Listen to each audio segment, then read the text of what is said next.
Hello കുട്ടികളെ, ഇന്ന് നമുക്ക് കഴിഞ്ഞ വർഷങ്ങളിലെ മലയാളം ക്വസ്റ്റ്യൻസ് ഒന്ന് നോക്കാം. ക്വസ്റ്റ്യൻ പേപ്പറിലെ ചോദ്യങ്ങളാണ്. ആദ്യത്തെ ചോദ്യം, വായിക്കാം എഴുതാം. വിദ്യകളെല്ലാം അഭ്യസിച്ച് സന്യാസം സ്വീകരിച്ച ശങ്കരാചാര്യർ കാശിയിലെത്തി. ഒരു ദിവസം ശിഷ്യരുമൊത്ത് മധ്യാഹ്നകർമ്മത്തിന് പോകുമ്പോൾ 4 നായ്ക്കളുമായി ഒരു ചണ്ടാളൻ എതിരെ വരുന്നത് കണ്ടു. ഉടനെ ശങ്കരാചാര്യർ മാറിപ്പോ എന്ന് ആക്രോശിച്ചു. ഈ ഗംഗാജലത്തിലും പുറത്തെ ചെളിക്കുണ്ടിലും നിഴലിക്കുന്നത് ഒരേ സൂര്യനാണല്ലോ. എൻ്റെ ശരീരത്തിലും അങ്ങയുടെ ശരീരത്തിലും ഒഴുകുന്നത് ഒരേ നിറമുള്ള ചോരയാണല്ലോ. പിന്നെന്തിനു മാറിപ്പോകണം എന്ന് ചണ്ടാളൻ തിരിച്ചു ചോദിച്ചു. ഇത് കേട്ട ശങ്കരാചാര്യർ ആ ചണ്ടാളന് മുന്നിൽ ശിരസ്സു കുനിച്ച് ഞാൻ അങ്ങയുടെ ശിഷ്യത്വം സ്വീകരിക്കുന്നു എന്ന് പറയുകയുണ്ടായി. ശങ്കരാചാര്യരെ പരീക്ഷിക്കാൻ വേഷപ്രച്ഛന്നനായി വന്ന ശിവൻ ആയിരുന്നത്രേ ആ ചണ്ടാളൻ. ഇനി നമുക്ക് അതിലുള്ള ചോദ്യങ്ങൾ നോക്കാം. 1. വിദ്യകളെല്ലാം അഭ്യസിച്ച് സന്യാസം സ്വീകരിച്ച് ശങ്കരാചാര്യർ എത്തിച്ചേർന്നത് എവിടെ? ഉത്തരം കാശിയിൽ. മാറിപ്പോ എന്ന് ശങ്കരാചാര്യർ ആക്രോശിച്ചത് ആരോട്? ചണ്ടാളനോട്. ചണ്ടാളനോടൊപ്പം ഉണ്ടായിരുന്നതാര്? നായ്ക്കൾ.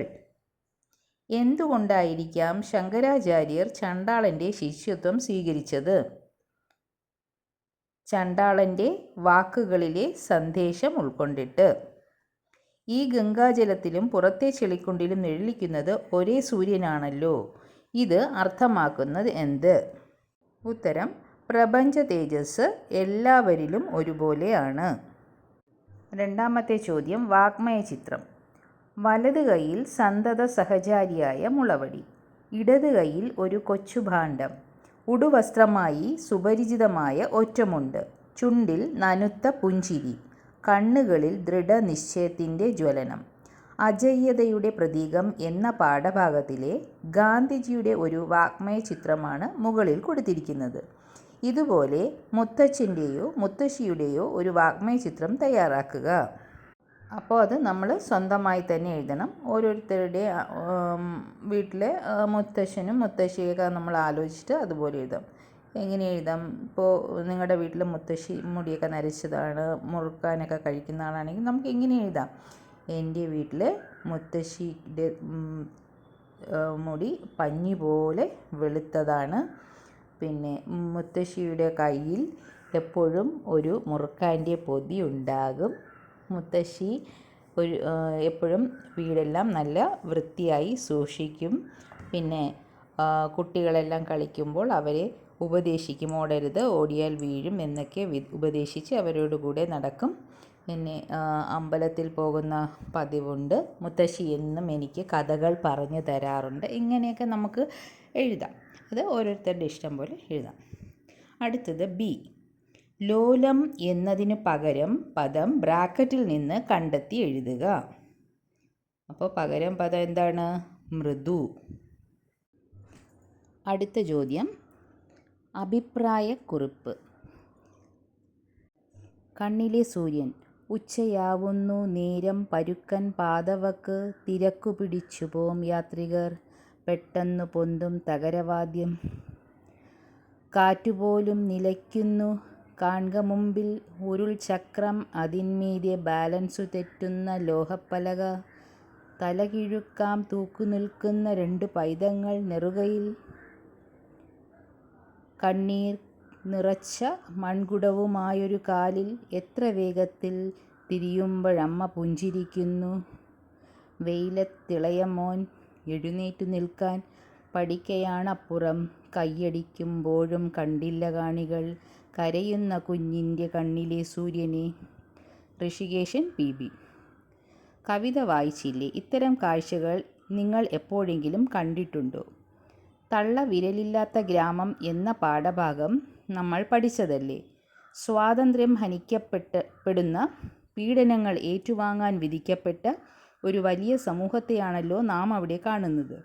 കവിതയിലെ ആശയവും പാഠഭാഗത്തെ ആശയവും പരിഗണിച്ച് അഭിപ്രായക്കുറിപ്പ് തയ്യാറാക്കുക. തള്ളവിരലില്ലാത്ത ഗ്രാമം എന്ന് പറഞ്ഞ പാഠം നമ്മൾ പഠിച്ചതാണ്. അവിടെ എന്താണ് പറഞ്ഞിട്ടുള്ളത്? ആ നാട്ടിലുള്ള ആ നെയ്ത്തുകാരുടെ ജീവിതം, അവരുടെ ദുരിതപൂർണമായ ജീവിതം, പിന്നെ കമ്പനിക്കാരും ഉദ്യോഗസ്ഥന്മാരുടെയും നിർബന്ധത്തിന് വഴങ്ങി ആണ് അവർ നെയ്തിരുന്നത്. അപ്പോൾ ഗ്രാമവാസികൾ അവരുടെ കമ്പനിക്കാരുടെ ഉപദ്രവം സഹിക്കാൻ വയ്യാതെ എന്ത് ചെയ്തു? അവരുടെ തള്ളവിരൽ മുറിച്ചു കളയുകയും നെയ്ത്ത് ഉപേക്ഷിക്കുകയും ചെയ്തു. അങ്ങനെ നമ്മൾ ആ ഗ്രാമത്തിലുള്ള ജനങ്ങളുടെ കഷ്ടതകളും ദുരിതങ്ങളും മറ്റ് കമ്പനിക്കാർ അവരെ പീഡിപ്പിക്കുന്നതും മുക്കാലിൽ കെട്ടി അടിക്കുന്നതൊക്കെ നമ്മൾ പഠിച്ചു കഴിഞ്ഞതാണ്. അപ്പോൾ അവിടെ താമസിക്കുന്ന ജനങ്ങളുടെ കഷ്ടപ്പാടുകളാണ് ആ പാഠഭാഗത്ത് ഉണ്ടായിരുന്നത്. അതുപോലെ ഈ കവിതാഭാഗത്ത് നമുക്ക് കാണാം ജീവിക്കാൻ വേണ്ടി കഷ്ടപ്പെടുന്ന ഒരു വിഭാഗം ജനത. അതായത് നട്ടുച്ച സമയമാണ്, എന്താണ് അതിൽ പറയുന്നത്? ഉച്ച സമയമാണ്, നല്ല പാതവക്കിൽ തിരക്ക് പിടിച്ചതാണ് പാതവക്ക്, പരുക്കൻ പാതവക്ക് എന്നാണ് പറയുന്നത്. അപ്പം നമ്മുടെ ഇന്നത്തെ പോലെ നല്ല ഇൻ്റർലോക്കൊക്കെ ഇട്ട ഫുട്പാത്തൊന്നുമല്ല, നല്ല കല്ലും മണ്ണും ഇങ്ങനെയൊക്കെയുള്ള പാതയോരമാണ്. പിന്നെ തിരക്ക് പിടിച്ച് ഉച്ച സമയത്ത് എല്ലാവരും തിരക്ക് പിടിച്ച് യാത്രികർ അങ്ങോട്ടും ഇങ്ങോട്ടും ഒക്കെ പോകുന്നു. അപ്പോഴാണ് ഒരു തകരവാദ്യത്തിൻ്റെ സൗണ്ട്. എന്താണത്? അവിടെ എന്തോ ഒരു സർക്കസ് നടക്കുന്നു. ഒരു അമ്മ കുട്ടികളെയും വെച്ചിട്ട് സർക്കസ് ഞാണിന്മേലിങ്ങനെ ബാലൻസ്, നിങ്ങൾ കണ്ടിട്ടുണ്ടാവുമല്ലോ, ബാലൻസ് ഇല്ല, ഒരു വീലിങ്ങനെ ഉരുളും, അതിന് മുകളിൽ ഒരു പലക, ലോഹപ്പലക വെച്ചിട്ട് അതിൽ ഇങ്ങനെ ബാലൻസ് ചെയ്ത് നടക്കുന്നത്. പക്ഷേ ഈ പൊരി വെയിലത്തും അവർ അല്ലേ, പണത്തിന് വേണ്ടിയാണ് അതൊക്കെ ചെയ്യുന്നത്. എന്തിനാണ്? ഒരു നേരത്തെ വയറ് നിറയ്ക്കാനാണ് അല്ലേ അവർ കഷ്ടപ്പെടുന്നത് ഈ പൊരി വെയിലത്ത്. അപ്പോഴും അവരുടെ കുഞ്ഞുമോന് എഴുന്നേറ്റ് നിൽക്കാൻ പഠിക്കുന്നതേ ഉള്ളൂ. അത് പാതയോരത്ത് എവിടെയോ അതിനെ ഇരുത്തിയിട്ട് പോയിക്കുകയാണ്. അപ്പോൾ അത് കരയുന്നു. അതിൻ്റെ കരച്ചിലൊന്നും നമ്മുടെ ജനങ്ങൾ ശ്രദ്ധിക്കുന്നില്ല. അവരെല്ലാം ഈ സർക്കസ് നോക്കിയിട്ട് ഇവരുടെ അഭ്യാസ പ്രകടനങ്ങളൊക്കെ കണ്ട് ഇങ്ങനെ നിൽക്കുകയാണ്. അപ്പോൾ അവരെന്തിനാണ് ഈ അഭ്യാസ പ്രകടനങ്ങൾ ഈ പൊരി വെയിലത്ത് ചെയ്യുന്നത്? അവർക്ക് എന്തെങ്കിലും കാശ് കിട്ടാനാണ്. ആ കുഞ്ഞുങ്ങൾക്ക് എന്തെങ്കിലും ആഹാരമൊക്കെ വാങ്ങിച്ചു കൊടുക്കാനാണ് അമ്മ ഈ വെയിലത്തും കഷ്ടപ്പെടുന്നത്. അപ്പോൾ ഇവിടെയും ഒരു ജീവിക്കാൻ കഷ്ടപ്പെടുന്ന ജനവിഭാഗത്തിൻ്റെ കാര്യമാണ് പറയുന്നത്. അപ്പം നമ്മളത് എങ്ങനെയാണ് ഒരു ഗദ്യ രൂപത്തിൽ എഴുതണം. അപ്പോൾ നമുക്ക് അതിൻ്റെ ആൻസർ എങ്ങനെ എഴുതാം? നമുക്ക് നമ്മുടെ മനസ്സിൽ ആ പദ്യം വായിച്ചിട്ട് അതിൽ പറഞ്ഞിരിക്കുന്ന കാര്യങ്ങളെല്ലാം ഉൾക്കൊണ്ട് ഒരു ഗദ്യരൂപേണ എഴുതണം. എങ്ങനെയായിരിക്കാം? തെരുവോരങ്ങളിൽ താമസിക്കുന്ന ജനങ്ങളുടെ ആൾക്കാരുടെയൊക്കെ ദുരിതപൂർണമായ ജീവിതമാണ് ഇവിടെ കാണിക്കുന്നത്. ഒരമ്മ തൻ്റെ മക്കൾക്ക് വേണ്ടി അവർക്ക് ആഹാരം വാങ്ങിച്ചു കൊടുക്കുന്നതിന് വേണ്ടി കാശിനായി നട്ടുച്ചയ്ക്കും രാപകലില്ലാതെ അല്ലേ, നട്ടുച്ചയ്ക്കും അതിൽ മുതിർന്ന കുഞ്ഞു കുട്ടികളുമായിട്ട് അവരുടെ അഭ്യാസ പ്രകടനങ്ങൾ കാണിക്കുകയാണ്. അതേസമയം അവരുടെ ഇളയ കുഞ്ഞ് നടക്കാൻ പഠിക്കുന്നതേ ഉള്ളൂ. അവൻ അമ്മയെ കാണാതെ കരയുകയാണ്. അപ്പോൾ ആ കരച്ചിലൊന്നും ജനങ്ങൾ ശ്രദ്ധിക്കുന്നില്ല. അവരെല്ലാം അഭ്യാസ പ്രകടനങ്ങൾ കാണുകയാണ്. അതിൽ എന്തെങ്കിലും തുച്ഛമായ കാശ് അവർ ഈ അഭ്യാസ പ്രകടനങ്ങൾ കാണിക്കുന്നവർക്ക് കൊടുക്കുന്നതാണ്. അതുകൊണ്ടാണ് അവർ അന്നന്നത്തെ ആഹാരത്തിൻ്റെ വക കണ്ടെത്തിയിരുന്നത്. ഇവിടെ ഒരു അമ്മയ്ക്ക് മക്കളോടുള്ള സ്നേഹമാണ് വെളിപ്പെടുന്നത്. അമ്മ മക്കൾക്ക് വേണ്ടി ത്യാഗപൂർണമായി ജീവിക്കുന്നതാണ് ഇവിടെ വരച്ച് കാണിക്കുന്നത്. പിന്നെ കുഞ്ഞുങ്ങളും ഉണ്ട്. കുഞ്ഞുങ്ങൾക്ക് അമ്മയാണ് എപ്പോഴും ഒരു ആശ്രയം. അപ്പോൾ അവർ ആഹാരത്തിന് വേണ്ടി അതിനുള്ള വക കണ്ടെത്തുന്നതിനായി എന്താണ്, നട്ടുച്ചയ്ക്ക് അഭ്യാസ പ്രകടനം കാണിക്കുകയാണ്. അതാണെങ്കിൽ നട്ടുച്ച നേരമാണ്, യാത്രികർ തിരക്ക് പിടിച്ച് അങ്ങോട്ടും ഇങ്ങോട്ടും പോവുകയാണ്. അപ്പോൾ അതിൻ്റെ ഒരു പാതവക്കിലാണ് പാതയുടെ ഓരത്തിരുന്ന് ഈ അഭ്യാസ പ്രകടനങ്ങൾ നടക്കുന്നത് എന്നൊക്കെ പറഞ്ഞിട്ട് നമുക്ക് കുറച്ച് കാര്യങ്ങൾ എഴുതാൻ സാധിക്കും. ഓക്കെ, അതിൽ ബി ക്വസ്റ്റ്യൻ ചോദിച്ചിരിക്കുന്നത് മാതൃത്വത്തിൻ്റെ കവയിത്രി എന്ന് വിളിക്കുന്നത് ആരെയാണ്? ബാലാമണിയമ്മ. അടുത്തത് ആസ്വാദനക്കുറിപ്പ്. അച്ഛൻ മൊട്ടക്കുന്ന് വിലയ്ക്ക് മേടിച്ചത് ഉതിർന്ന് കിടന്ന ചരൽക്കല്ല് നീക്കി കുന്ന് കിളപ്പിച്ചത് തൈക്കുണ്ടുകൾ കുഴിച്ചത്, മുറ്റത്തെ തെങ്ങിൽ നിറഞ്ഞു മുറ്റിയ കുലകൾ നോക്കി മെല്ലെ മിഴികൾ താഴ്ത്തി പതുക്കെ ചുമരു പിടിച്ചു പിടിച്ച് അകത്തെ മുറിയിലേക്ക് കയറിപ്പോയത്. അക്കമ്മ എന്ന പാഠഭാഗം ഓർമ്മയില്ലേ? തന്നിരിക്കുന്ന കവിത വായിച്ച് ആസ്വാദനക്കുറിപ്പ് തയ്യാറാക്കുക. അപ്പോൾ കർഷകൻ എന്നാണ് ഒരു പദ്യഭാഗം തന്നിരിക്കുന്നത്. കവിത: ഗ്രീഷ്മത്തിലെല്ലാം കരിഞ്ഞു പോകുമ്പോഴും ഗ്രാമം സമൃദ്ധമായി നിന്നിടുന്നു. തെങ്ങും കവുങ്ങും മുളകു കൊടികളാൽ തൊങ്ങലണിയിച്ച പാഴ്മരവും ചേനയും ചീരയും വാഴയും മത്തയും ചേമ്പും കരിമ്പും പടവലവും പ്ലാവും പനയും പുളിമരവും കടപ്ലാവുമിലവും പറങ്കിമാവും മാവും മുരിങ്ങയും മറ്റു മരങ്ങളും മുറ്റിത്തഴയ്ക്കുന്ന ഭൂപ്രദേശം. ദൂരത്തു നിൽക്കും കാണാമഴകുറ്റ പച്ചത്തഴപ്പും പനന്തലപ്പും. കർഷകനാണീ അഴകു തുളുമ്പുന്ന പച്ചത്തഴമ്പിൻ്റെ നെയ്ത്തുകാരൻ. തൻ മെയ് വിയർപ്പിനാൽ ജീവനം നൽകിയും പ്രത്യാശകൾ കൊണ്ടുയിർ കൊടുത്തും വറ്റാതെ വാടിക്കരിയാതെ നിർത്തുന്നു കർഷകനെന്നുമീ ഗ്രാമഭംഗി. പി. മധുസൂദനൻ. അപ്പോൾ ഈ പദ്യഭാഗത്തിൻ്റെ ആസ്വാദനക്കുറിപ്പ് തയ്യാറാക്കാനാണ് പറഞ്ഞിരിക്കുന്നത്. ഇവിടെ കർഷകരുടെ അധ്വാനത്തെക്കുറിച്ചൊക്കെയാണ് പറഞ്ഞിട്ടുള്ളത്. അപ്പോൾ നമുക്ക് എങ്ങനെ എഴുതാത്? കവിതയിൽ കർഷകരുടെ മഹത്വം, അവരുടെ പ്രയത്നവും ജീവിതവുമാണ് ചർച്ചയാകുന്നത്. കർഷകർ പ്രകൃതിയുമായി ചേർന്ന് തങ്ങളുടെ ജീവിതം നിർവഹിക്കുന്നു. പ്രപഞ്ചത്തിൻ്റെ ക്രമം കൃഷിയുടെയും കർഷകരുടെയും അക്ഷീണ പ്രയത്നത്താലാണ് മുന്നോട്ട് പോകുന്നത്. പിന്നെ എന്തെഴുതാം? കവിതയിലെ ചിത്രങ്ങളിലൂടെ കർഷകരുടെ അധ്വാനവും പ്രത്യാശയും നമുക്ക് മനസ്സിലാക്കാൻ സാധിക്കുന്നു. കർഷകർ വെയിലും മഴയും സഹിച്ച് മരുഭൂമികൾ പോലും ജയിച്ച് ഭാവി തലമുറകൾക്കായി ഭക്ഷണധാന്യം ഒരുക്കുന്നു. കർഷകരുടെ കഠിന പ്രയത്നം സാമൂഹിക പുരോഗതിക്ക് അടിസ്ഥാനമാക്കിയിരിക്കുന്നു. അല്ലേ? അപ്പോൾ കർഷകർ അവരുടെ അധ്വാനം കൊണ്ട് മരുഭൂമി പോലും പച്ചപ്പുള്ളതാക്കി മാറ്റുന്നു. അവിടെ നമുക്ക് എന്താണ്, നമ്മുടെ നാടുകളെന്നും പച്ച നിറത്തിലിരിക്കുന്നത് കർഷകരുടെ കഠിന അധ്വാനമാണ്, അവരുടെ വിയർപ്പിൻ്റെ ഫലമാണ്. അങ്ങനെ കർഷകരെക്കുറിച്ച് നമുക്ക് അവിടെ എഴുതാം. അടുത്ത ചോദ്യം: സാർത്ഥകം എന്ന പദം കൊണ്ട് അർത്ഥമാക്കുന്നത്? അർത്ഥത്തോട് കൂടിയത്. അടുത്ത ചോദ്യം വിശകലനക്കുറിപ്പ്. എന്താ ഉണ്ണി, ഷർട്ട് മുഴുവൻ ചെളിയാക്കി കൊണ്ടുവന്നിരിക്കുക? മുറ്റത്തെ ചളി മുഴുവൻ വീടിനകത്താക്കുമല്ലോ ഈ ചെക്കൻ. പനി പിടിക്കും മോളെ, മഴയത്ത് നിന്ന് കയറി വാ. മുതിർന്നവർ കുട്ടികളോട് പലപ്പോഴും പറയുന്ന കാര്യങ്ങളാണല്ലോ ഇവ. ചുവടെ തന്നിരിക്കുന്ന വരികൾ ശ്രദ്ധിക്കൂ.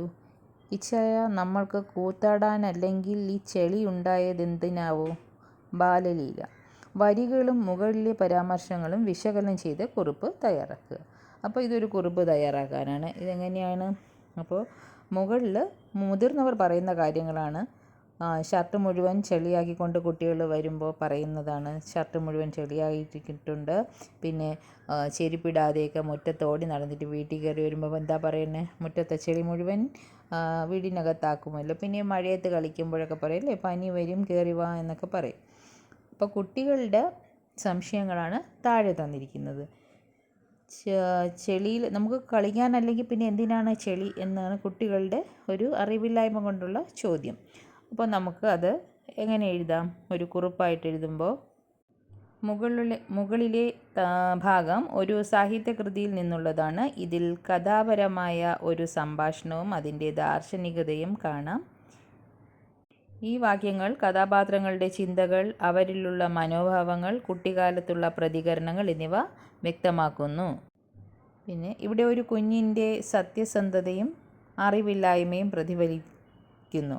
കുട്ടികളുടെ മനസ്സ് എങ്ങനെ ലളിതവും ആസക്തിയുള്ളതുമാണ് എന്ന് ഇതിൽ നിന്ന് നമുക്ക് കാണാം. അവർക്ക് കാര്യങ്ങൾ ചോദിക്കാനും സംശയിക്കാനുമുള്ള സ്വാതന്ത്ര്യബോധം ഇതിൽ നിന്ന് വ്യക്തമാകുന്നു. ഈ വരികളിൽ കുട്ടികളുടെ മനോഭാവങ്ങളെ ആഴത്തിൽ വ്യക്തമാക്കാൻ സഹായിക്കുന്നു. അവരെ ചിന്തിപ്പിക്കുന്നതിനും പരിണിതിയിലേക്ക് നയിക്കുന്നതുമായുള്ള സന്ദേശങ്ങൾ നമുക്ക് ഈ വരികളിൽ നിന്നെല്ലാം കാണാൻ സാധിക്കും. കുട്ടിക്കാലത്തെ കുട്ടികളുടെ ചിന്താഗതികൾ പ്രാതിനിധ്യം കൊടുത്തിട്ടുള്ള വരികളാണിത്. കൂടാതെ ഇത് വായനക്കാരെ ചിന്തിപ്പിക്കുന്നതും കൂടിയാണ് എന്നൊക്കെ പറഞ്ഞ് എഴുതാം നമുക്ക്. അടുത്ത ചോദ്യം, പ്രതികരണക്കുറിപ്പ്. ഒരു ചെടിയും നട്ടുവളർത്തിയിലോണപ്പൂവെങ്ങനെ നുള്ളാൻ, ഒരു വയലും പൂട്ടി വിതച്ചിലോണച്ചോർ എങ്ങനെയുണ്ണാൻ. കവി നമ്മുടെ നാടിൻ്റെ അവസ്ഥയെ ഇങ്ങനെയാണ് വരച്ചു കാണിക്കുന്നത്. നിങ്ങൾ ഇതിനോട് യോജിക്കുന്നുണ്ടോ? പ്രതികരണക്കുറിപ്പ് തയ്യാറാക്കുക. അപ്പോൾ ഇതിൻ്റെ ആൻസർ നമുക്ക് എങ്ങനെ എഴുതാൻ പറ്റും? ഈ കവിത പ്രകൃതിയുടെയും മനുഷ്യജീവിതത്തിൻ്റെയും നൈസർഗികതയെ പ്രമേയമാക്കിക്കൊണ്ട് രൂപപ്പെട്ടിരിക്കുന്നതാണ്. ഒരു ചെറിയ സംഭവത്തെ അടിസ്ഥാനമാക്കിയുള്ള കവിതയുടെ ഭാഷ സരളവും സുന്ദരവുമാണ്. ഇവിടെ കവി പറഞ്ഞിരിക്കുന്നത് മനുഷ്യരുടെ അധ്വാനശീലത്തെക്കുറിച്ചൊക്കെയാണ്. അപ്പോൾ നമ്മൾ ഒന്നും ചെയ്യാതെ പൂവ് പൂവ് കിട്ടണമെങ്കിൽ ചെടി നട്ടു വളർത്തണം. അപ്പോൾ അത് ചെടി നട്ടു വളർത്താതെ എങ്ങനെയാണ് ഓണത്തിന് നമ്മൾ അത്തപ്പൂക്കളം ഒരുക്കുക, പിന്നെ വയലിൽ നിന്നും വിത്ത് വിതയ്ക്കാതെ എങ്ങനെയാണ് നമുക്കതിൽ നിന്ന് നെല്ലും അരിയൊക്കെ കിട്ടുന്നത് അല്ലേ? അപ്പോൾ നമ്മൾ അധ്വാനിക്കണം. നമ്മളിപ്പോൾ എല്ലാ ആഹാരത്തിനും മറ്റുമായി മറ്റുള്ള സംസ്ഥാനങ്ങളെയാണ് നമ്മൾ ആശ്രയിക്കുന്നത്, പച്ചക്കറിക്കായാലും ധാന്യങ്ങൾക്കായാലും എല്ലാം അല്ലേ? അപ്പോൾ മനുഷ്യർ അധ്വാനിക്കണം എന്നാണ് ഇവിടെ കവി പറയുന്നത്. ഒന്നും ചെയ്യാതെ നമുക്ക് എല്ലാ കാര്യവും നടത്തണമെന്ന് വിചാരിച്ചാൽ അത് സാധിക്കുകയില്ല. നമ്മൾ മറ്റു പലരെയും ആശ്രയിക്കേണ്ടി വരും. അപ്പോൾ അതിൻ്റേതായ പ്രശ്നങ്ങളിൽ ചെന്ന് ചാടുകയും നമ്മൾ അല്ലേ? അപ്പോൾ ഇതിനെയൊക്കെ കുറിച്ച് നിങ്ങൾ എഴുതാനാണ് ഇവിടെ ഉദ്ദേശിക്കുന്നത്. ഈ ആൻസറിൽ നിങ്ങൾ എഴുതേണ്ടത് അതൊക്കെയാണ്. അപ്പോൾ നമ്മളതായ ഓരോരുത്തരും അവർ കൊണ്ട് കഴിയുന്ന വിധത്തിൽ ചെടികളായാലും എല്ലാം നട്ടു വളർത്തണം. അത് മാത്രമല്ല, ഇത് സാമൂഹികമായിട്ടുള്ള കാര്യങ്ങളെക്കുറിച്ചും കൂടിയാണ് ഉദ്ദേശിക്കുന്നത്. നമ്മൾ അധ്വാനിക്കാതെ നമുക്കെല്ലാം നേടണം എന്ന് പറഞ്ഞാൽ അത് സാധ്യമല്ല. അപ്പോൾ അതേക്കുറിച്ച് നമ്മൾ ഒരു ഡീറ്റെയിൽ ആയിട്ട് എഴുതണം. ഓക്കെ. അപ്പോൾ ഇതോടുകൂടി ഇന്നത്തെ ക്ലാസ് അവസാനിക്കുകയാണ്. ക്ലാസ്സുകൾ ഇഷ്ടമായാൽ ചാനൽ സബ്സ്ക്രൈബ് ചെയ്യുക. അടുത്ത ചോദ്യപേപ്പറുമായിട്ട് നമുക്ക് അടുത്ത ക്ലാസ്സിൽ കാണാം. Thank you.